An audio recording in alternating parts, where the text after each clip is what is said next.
es único y circular con un genoma haploide. Esto de los genomas diploides y haploides es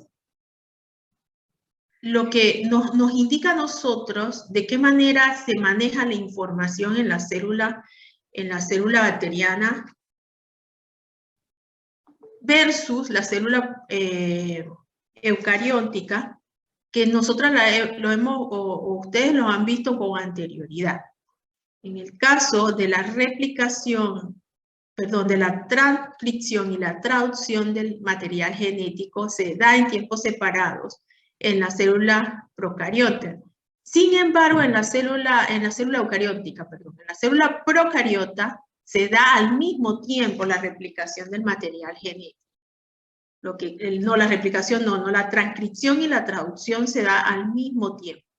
A medida que el ARN mensajero se une a la molécula o al cromosoma circular que está en el citoplasma, se va produciendo las proteínas al mismo tiempo que también se produce ARN mensajero. O sea, ambos procesos se dan al mismo tiempo, lo que no evita las mutaciones muy seguidas. Mientras que en las células eucarióticas ese tipo de mutaciones que se dan por ese proceso se pueden evitar porque se dan los procesos de manera separada. En el caso también de la región o los cromosomas únicos de la célula procariótica, pues no se presentan nucleosomas, o sea, que no hay enrollamiento de las estructuras de los cromosomas, lo que la información no se mantiene conservada. Eso y el hecho de que los ribosomas estén en el citoplasma actuando o haciendo el proceso de traducción y de transcripción, pues los hace blancos específicos para algunos, o se ha utilizado esa desventaja de las células procarióticas para hacer los blancos específicos de algunos antibióticos. Esto es bien importante. En este libro que es de microbiología médica le dan mucho énfasis y son preguntas que se deben hacer en el examen, específicamente a las regiones de la célula en las que son vulnerables al actuar de los antibióticos que hasta ahora se tienen, o lo más conocido, el tipo, por ejemplo, penicilina, por aquí lo apunté que se me olvida ese nombre. Bueno, no lo apunté. Beta-galactasas y bueno, ese tipo de antibióticos que son muy utilizados en la práctica médica.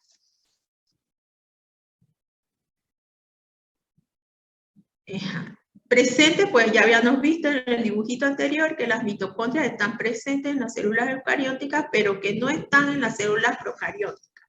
Entonces, ¿cómo produce la célula procariótica energía en forma de ATP para tener o otras moléculas? Porque no solamente es ATP, también puede ser uridiltrifosfato, como lo vamos a ver más adelante. ¿Cómo produce esa energía? Entonces la produce a través de la membrana nuclear, la membrana celular de toda la célula bacteriana. Actúa como si fuera una mitocondria. Y ahí se dan todos los procesos de intercambio de material, de moléculas necesarias para la síntesis de todos los nutrientes que necesita la célula y la síntesis de ATP. Entonces, ocurre también en las células bacterianas que fotosintetizan o en las que ocurre la fotosíntesis. Pasa lo mismo, la membrana celular de esas bacterias no solamente se desarrolla para realizar el proceso de respiración celular, sino también para realizar el proceso de fotosíntesis. O sea que toda la célula actúa como si fuera un cloroplasto. En este caso, en el caso de las células bacterianas humanas que causan enfermedades, pues toda la célula actúa como si fuera una mitocondria. Tenemos presente aparato de Golgi en la célula eucariota, ausente en las células procariota, retículo endoplasmático igual ausente. Decíamos que el coeficiente de sedimentación en células eucarióticas es más alto que en células procarióticas. En las membranas citoplasmáticas de las bacterias no hay esteroles, no hay colesterol. Sin embargo, hay bacterias que toman el colesterol de las células de la célula humana y lo asocian a sus células, a sus estructuras celulares. El caso de los micoplasmas.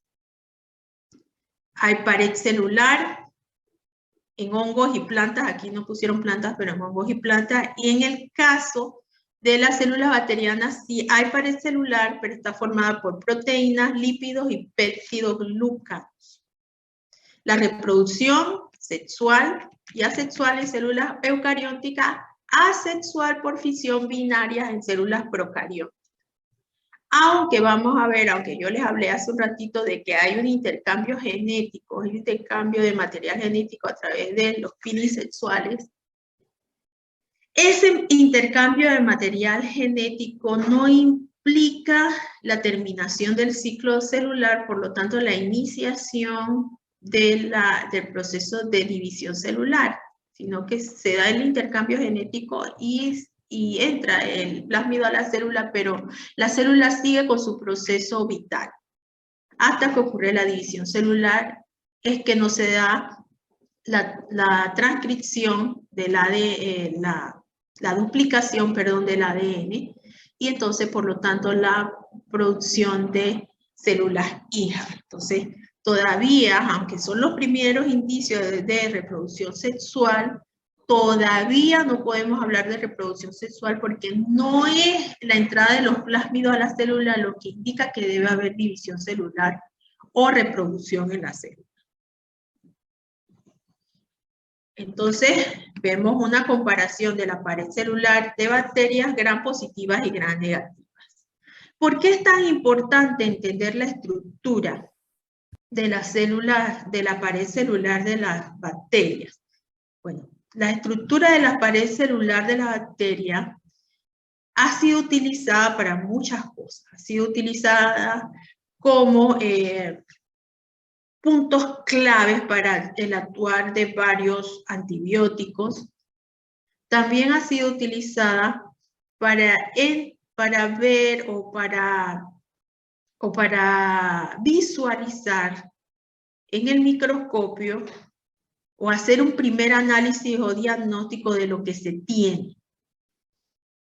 De manera que las bacterias gram positivas se tiñen con un colorante llamado violeta cristal, y esa tinción le da la capacidad de poder clasificar a las bacterias en dos tipos, tipo gram positiva, gram negativa.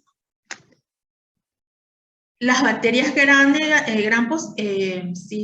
positivas se tiñen de azul violeta cristal, y las gram negativas no absorben el azul. Para poder verlas se usa un contraste, un tinte de contraste que se llama safranina, que es rojo. Entonces, cuando no se tiñe de azul la bacteria en presencia de ambos tintes, pues entonces se dice que la bacteria es gram negativa. ¿Ok? Porque absorbe el color rojo. Entonces decimos, una bacteria posee una gram positiva, posee una gruesa capa de peptidoglicano que contiene ácido teicoico y ácido lipoteico. Esos ácidos, ambos, también, tanto el ácido teicoico como el ácido lipoteicoico, son utilizados en la caracterización o la clasificación bacteriana, sobre todo desde el punto de vista médico. ¿Por qué? Porque pueden actuar de dos formas. Pueden actuar como antígenos, porque en el caso del ácido lipoteicoico se libera de la pared celular y en el momento en que entra a la célula y puede ser utilizado como antígeno y promover la respuesta innata en el hospedador. Y bueno, el entrecruzamiento entre ambos, entre el ácido teicoico y el ácido lipoteicoico, permiten una vía de entrada o son más bien una parte débil de la célula que puede ser afectada en el momento de su formación. La célula bacteriana está en constante movimiento. Esas paredes de peptidoglicano no son del todo estables, están en constante cambio, en constante estructuración, dependiendo de las necesidades fisiológicas y de los nutrientes a la que tenga acceso la bacteria. Entonces, al estar en constante cambio, hay una serie de enzimas que actúan en esa integración, esos procesos de síntesis, y esas enzimas son las que son utilizadas para ser atacadas a través de antibióticos. Entonces, eso es bien importante. Ese punto donde la bacteria es débil, es importante tenerlo en cuenta a la hora de hacer la lectura del capítulo que estamos, cuando les toque hacer la lectura de los capítulos, especialmente de este. Entonces, se me fue ahí la bacteria gram negativa posee una capa de peptidoglicano delgada y una membrana externa que contiene, vamos a ver aquí, voy a poner puntero.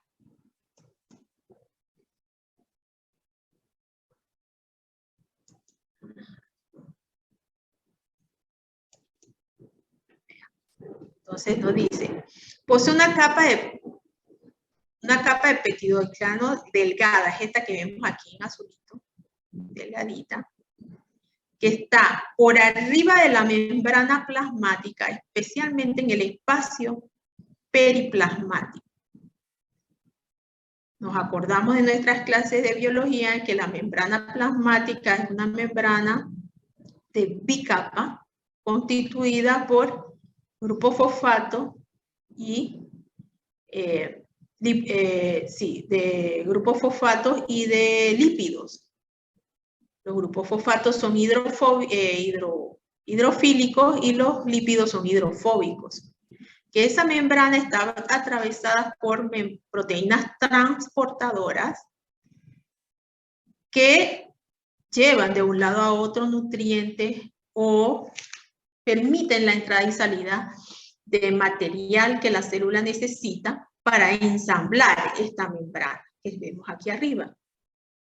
Este espacio periplasmático también está integrado por proteínas fijadoras de nutrientes, de estos nutrientes que salen de la membrana plasmática, y está integrada también por proteínas que atraviesan las membranas plasmáticas y proteínas de unión. Específicamente, estas proteínas que unen el peptidoglicano a la membrana celular exterior son importantes para el uso de antibióticos. También tenemos los poros o proteínas que son por donde atraviesan o salen muchas de las sustancias que necesita la célula para el equilibrio osmótico. Bien. También tenemos a nivel de la segunda membrana o la membrana externa, que no está del todo integrada por fosfolípidos, si lo ven, sino por proteínas externas, y lipopolisacáridos que vamos a ver más adelante en detalle. Entonces, las células gram positivas son un poco más sencillas de entender que las células gram negativas, que son un poco más complejas. Pero sin embargo, todas estas estructuras que vemos aquí, es importante entenderlas. ¿Por qué? Porque nos indican o son realmente moléculas que activan el sistema inmunológico o la respuesta innata de la célula, y que también tienen enzimas de adhesión que permiten que estas moléculas se adhieran a las células hospedadoras y provoquen reacciones innatas en el hospedador. Y también reacciones de segundo grado, o sea, la segunda fase de las reacciones en el hospedador. Entonces tenemos la morfología de bacterias según la tinción Gram. Tenemos las Gram positivas, aquí tenemos el ejemplo de Staphylococcus aureus, que forma conglomerados y que se forman, que se tiñe con violeta cristal, una solución yodada que fija la muestra, un decolorante y el rojo safranina. Luego tenemos las bacterias Gram negativas, en este caso es Escherichia coli, y bueno, sabemos que la bacteria no se tiñe con el violeta cristal y pues no se usa un colorante para poder visualizar en contraste rojo. Entonces, las bacterias las podemos clasificar de manera o por su forma o morfología. No quiere decir que esta clasificación no implique la mezcla de estas formas. ¿Okay? Entonces, las bacterias pueden ser cocobacilos, bacilos fusiformes, espiroqueta, espirilos o vibrios. Y esa forma se utiliza para la clasificación de ellas. Entonces, vamos a volver a ver la estructura de la célula Gram positiva y Gram negativa. La bacteria Gram positiva posee una capa gruesa de peptidoglicano que rellena el espacio de color morado, es el que tenemos aquí a la izquierda. Vemos la capa de peptidoglicano bastante gruesa. ¿Okay? La bacteria Gram negativa posee una delgada capa de peptidoglicano o glucano, que es la línea negra sencilla que vemos por aquí. ¿Okay? Ajá. Y una membrana externa derecha. La derecha. Una membrana externa fuera. Y estructuras cuyo nombre aparece en paréntesis no se encuentran en todas las bacterias. Por ejemplo, la cápsula, el peeling, el flagelo no se encuentra en todas las bacterias. Durante la división celular, el tabique divisorio separa ambas células hijas y se forma por estrangulación de la capa de peptidoglicanos.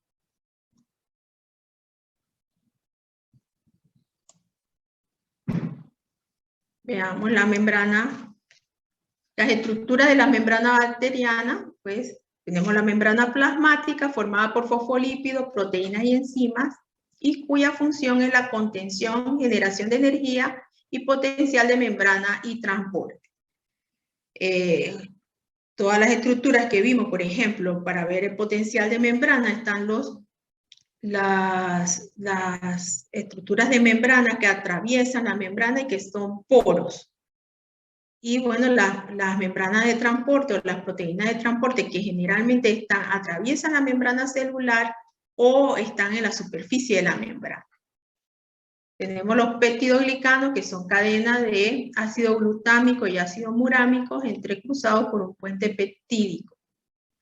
Le dan forma a la estructura celular y le dan protección frente al ambiente y generalmente pueden ser destruidos por el complemento o las células NK. El ácido teicoico o ácido lipoteicoico, bueno, ahí están formados por poliribitol fosfato o glicerol fosfato unido, eso depende de la célula, de la bacteria, unido al peptidoglicano, y son los que les dan la fuerza o la malla, el entramado a la célula. Si refuerza la pared celular, implica el secuestro de iones calcio, que son necesarios para mantener la estructura celular y que son blanco de algunos antibióticos, las enzimas que promueven esta reacción de calcio y de magnesio, que se llaman reacciones de quelación, son las que son utilizadas como blanco para algunos antibióticos, especialmente tetraciclina. Es activador de protecciones innata del operador. Entonces, en las bacterias gram negativas tenemos los peptidoglicanos, versión más delgada, de la que se encuentra en las bacterias gram positivas, forma y estructura, le da forma y estructura a las células.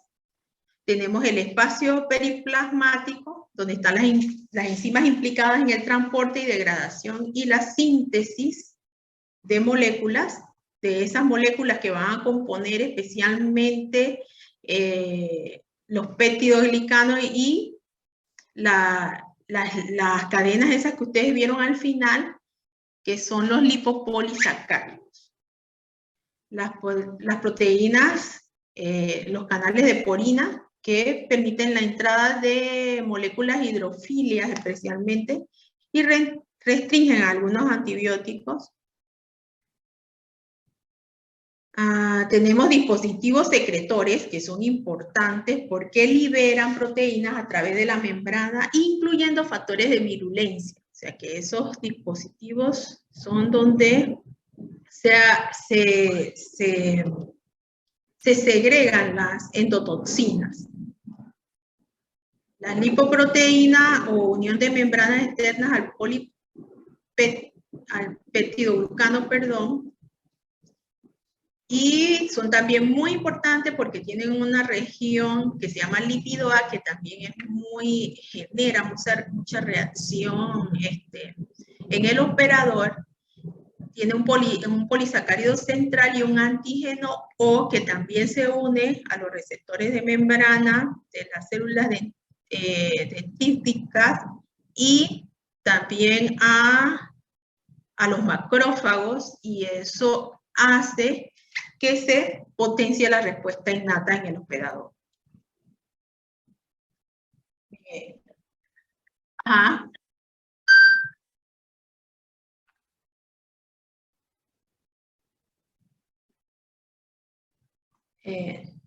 No entendí la pregunta. Ajá. Ajá. Sí, restringe algunos antibióticos, ahí lo dice. O sea que en el caso de que si la porina está en una solución en antibiótico, pues no se puede usar como canal para entrada a los antibióticos. Ahí sí no sería la forma de que los antibióticos entraran.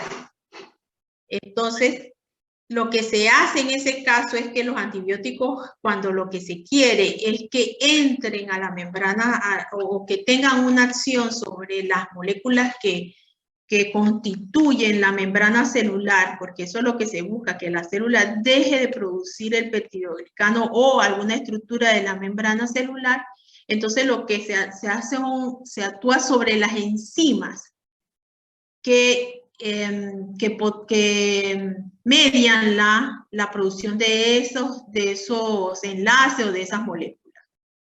Pero entonces los canales que pueden ser las porinas, que generalmente una persona puede decir, pues podemos hacer entrar antibióticos a través, recuerden que los antibióticos son moléculas bastante grandes y que no pueden entrar a través de los canales de porina.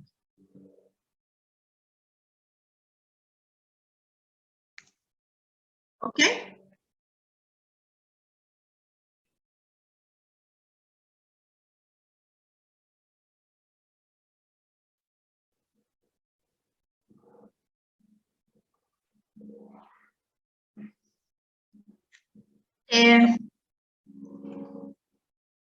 Bueno, lo que pasa es que En los canales de no, porque acuérdate que hay moléculas transportadoras, proteínas transportadoras, que se unen específicamente o que hacen o que hacen reacción con estas enzimas y las transportan adentro de la célula. Porque generalmente estas enzimas son moléculas de proteínas o son moléculas de proteínas que se unen, o son también polisacáridos que se unen a la molécula, a la membrana, a la proteína transportadora, y entonces la proteína transportadora que es transmembranal, que la vimos ahí, que son membranas que proteínas que atraviesan las membranas, entonces ellas se unen por enlaces químicos y introducen al antibiótico, o introducen a la enzima. Pues entonces es allí el antibiótico donde actúa para que no se dé la formación de la enzima y no se dé entonces la formación de las estructuras membranales de la célula. Entonces no es necesario la entrada del antibiótico a la célula en algunos casos.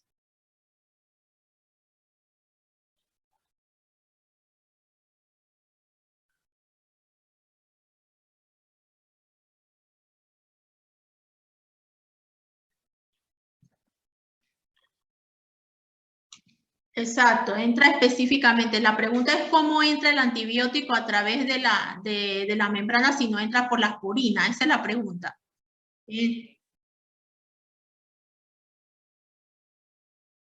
Ajá.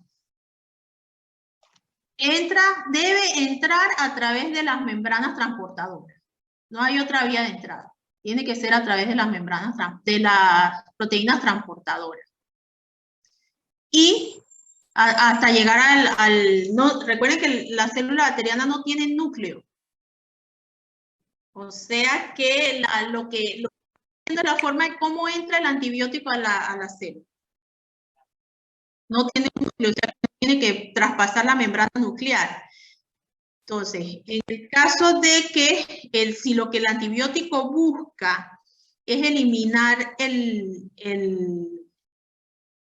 plásmido que produce la resistencia, pues simple y sencillamente el plásmido está en el citoplasma. No necesita ser introducido, o el ARN específicamente está en el citoplasma. O sea que se necesitan las membranas o las proteínas de membrana para poder entrar a la célula.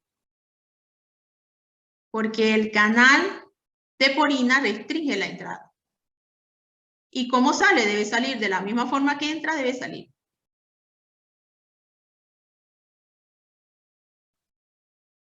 Okay. Bien. Entonces teníamos por aquí, contesté la pregunta.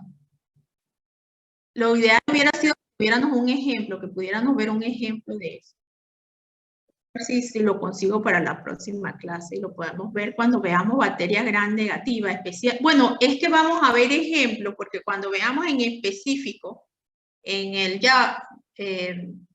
el libro de microbiología médica que vamos a usar, cuando veamos los ejemplos específicos, allí va a haber algunas imágenes que nos ilustren acerca de cómo es que funciona realmente el sistema inmunológico y estos antibióticos en la célula bacteriana específicamente. Entonces, decíamos que hay dispositivos secretores que liberan proteínas, que penetran y liberan proteínas a través de la membrana, incluidos factores de virulencia. Entonces, estos dispositivos secretores, como les decía, entonces permiten la salida de factores de virulencia de las células, especialmente endotoxinas. Entonces tenemos los LPS, que son lipoproteínas o lípidos A, polisacáridos de la región central o antígeno O, que son estructuras de membranas externas y potente activador de la respuesta innata del hospedador.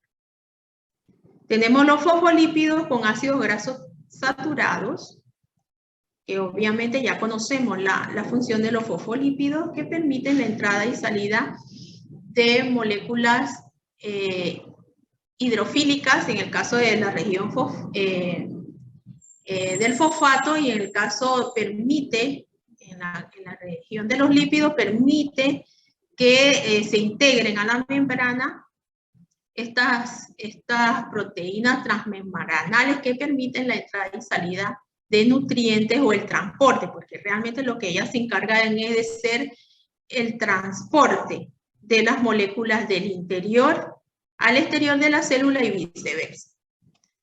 Entonces tenemos la cápsula, que generalmente las cápsulas son un método muy estratégico de las bacterias de poder resistir. Inclusive las cápsulas que son peptidoglicanos y algunas otras sustancias muy resistentes, son antifagocíticas. Tenemos las biopelículas, que son polisacáridos, que lo que permiten es la formación de colonias de bacterias frente a ambientes antimicrobianos y a respuesta del operador. Por ejemplo, un ambiente muy antimicrobiano es la boca, porque tiene enzimas que son digestivas. Entonces, ¿qué han hecho las bacterias? Han desarrollado un mecanismo de biofilm o de biopelículas que les permiten adherirse a las superficies e evadir de esa forma la respuesta inmunológica del operador. Tenemos las biopelículas o polisacáridos que dan protección de la colonia frente al ambiente antimicrobiano y respuesta del hospedador.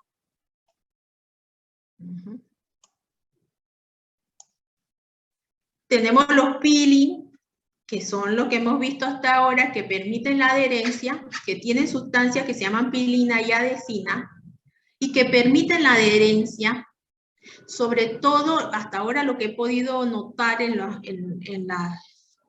ejemplos que ustedes mismos han traído a clase, es que permiten la adherencia, sobre todo en las células epiteliales